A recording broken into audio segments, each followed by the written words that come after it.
Guys Ravi শৰ্মাই ভাল কথা এটা কৰিব খুজিছে। এই ভিডিঅ'টো তোমালোকে চাই লোৱাচোন। ৰবি শৰ্মাই কি ক'ব খুজিছে মন কৰা ভিডিঅ'টোত। লাষ্টত মই কৈ আছোঁ। নমস্কাৰ, এটা বিশেষ কথা লৈ আজি আপোনালোকৰ সন্মুখলৈ আহিলোঁ।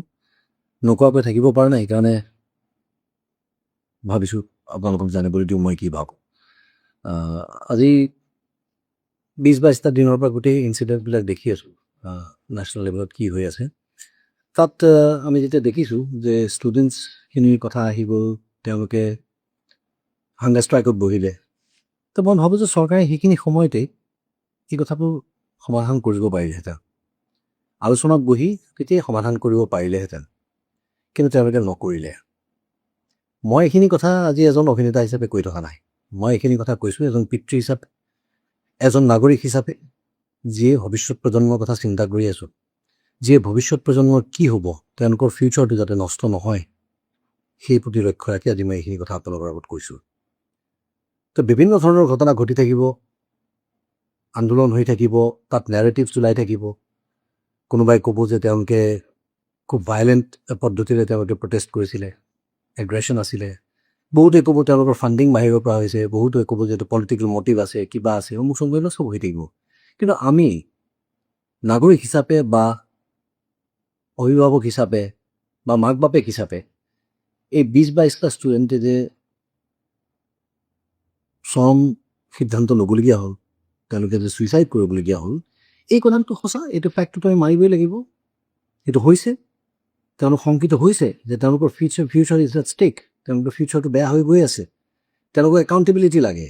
তেওঁলোকে নিট পেপাৰৰ কথা কৈ আছে, অকল নিটেই কিয়, বিভিন্ন ধৰণৰ পৰীক্ষাত বিভিন্ন সময়ত আমি দেখি আহিছোঁ যে পৰীক্ষা লিকছ হৈ আহিছে, স্কুলছ বন্ধ হৈ গৈছে, ধেৰ স্কুল, চৰকাৰী স্কুল বন্ধ হৈ গৈ বহুত স্কুল মাৰ্জ কৰি জীয়াই থাকিবলগীয়া হৈছে। গতিকে আমাৰ শিক্ষা ব্যৱস্থাটোত যে ক'ৰবাত এটা ৰিফৰ্মেশ্যনৰ প্ৰয়োজন আছে, এই কথাটো আমি আটাই ভালকৈ বুজি পাওঁ। গতিকে মই সেইটোকে ক'ব বিচাৰিছোঁ যে চৰকাৰখনে আচলতে বৰ ৰেছপনচিবলি হেণ্ডেল কৰিব পাৰিব লাগিছিলে। কাৰণ সেই ল'ৰা ছোৱালীখিনি যদি উদণ্ডও অলপ সময়ৰ কাৰণে যদি আমি মানিও লওঁ যে ঠিক আছে, তেতিয়াহ'লেও অন্ততঃ সেইখিনি ল'ৰা ছোৱালী আমাৰ ল'ৰা ছোৱালী, এই চৰকাৰখনৰ নেতৃত্বত থকা ল'ৰা ছোৱালী, তেওঁলোকৰ ভৱিষ্যত, তেওঁলোকক আমি ভালকৈ হেণ্ডেল কৰিব পাৰিব লাগিছিলে।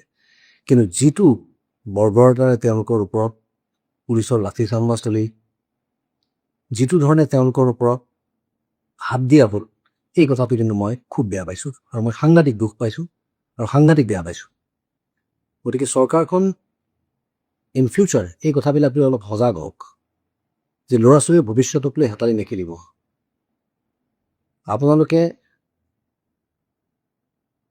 চৰকাৰখনেই দায়িত্বশীল, যিয়ে এডুকেশ্যন ছিষ্টেম ঠিক কৰি, ঠিক আছে, তেওঁলোকে ৰেজিগনেশ্যন ডিমাণ্ড কৰিছে, আপোনালোকে ৰেজিগনেশ্যন দিব নোৱাৰে, কওকতো, একাউণ্টেবিলিটিটো থাকিব লাগিব।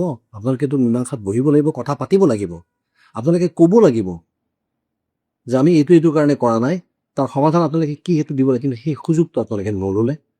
মই বিৰাট দুখিত আৰু খুব দুখেৰে আজি এই ভিডিঅ'টো বনাবলগীয়া হৈছে। গতিকে বাকী ইতিহাসত কি ধৰণে এই কথাষাৰ লিখা যাব, সেইটো কথা আপোনালোকে এবাৰ ভাবি চোৱাটো উচিত বুলি মই ভাবোঁ। আৰু এই 22টা ষ্টুডেণ্টৰ যে ল'ৰা ছোৱালী যে আজি নাইকিয়া হৈ গ'ল পৃথিৱীখনৰ পৰা, তেওঁলোকৰ পৰিয়ালটো, তেওঁলোকৰ মাক বাপেকৰ বুকুত কি চলি আছে এবাৰ আপোনালোকে ভাবি চাব। কাৰণ সেইটো কম্পেনচেশ্যন টকাৰে কৰিব নোৱাৰি, টকা দি দিলেই সেইটোৰ কম্পেনচেশ্যন নহয় আচলতে।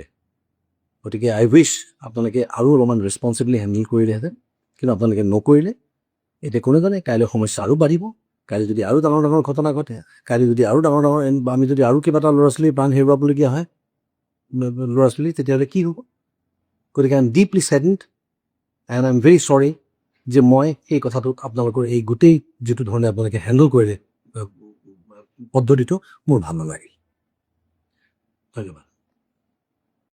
গাইজ ৰবি শৰ্মাই ভিডিঅ'টো ঠিকেই কৈছে, মানে বেলেগৰ কথাটো চিন্তা কৰা নাই, আমাৰ নিজৰ কথাটো চিন্তা কৰিছে। এনেকুৱা ভাল মানুহ ক'তো বিচাৰি নোপোৱা। আৰু কম দেখিছোঁ, ভিগু কাশ্যপ দেখিছোঁ, অমুক দেখিছোঁ, কিন্তু কোনো এনেকৈ মাত মাতা নাই আৰু ভাল কথা কোনো কোৱা নাই। ৰবি শৰ্মাই বহুত ভাল কথা কৈছে, কিন্তু ৰবি শৰ্মাক ছাপোৰ্ট দিব লাগে। ভিডিঅ'টো শ্বেয়াৰ এটা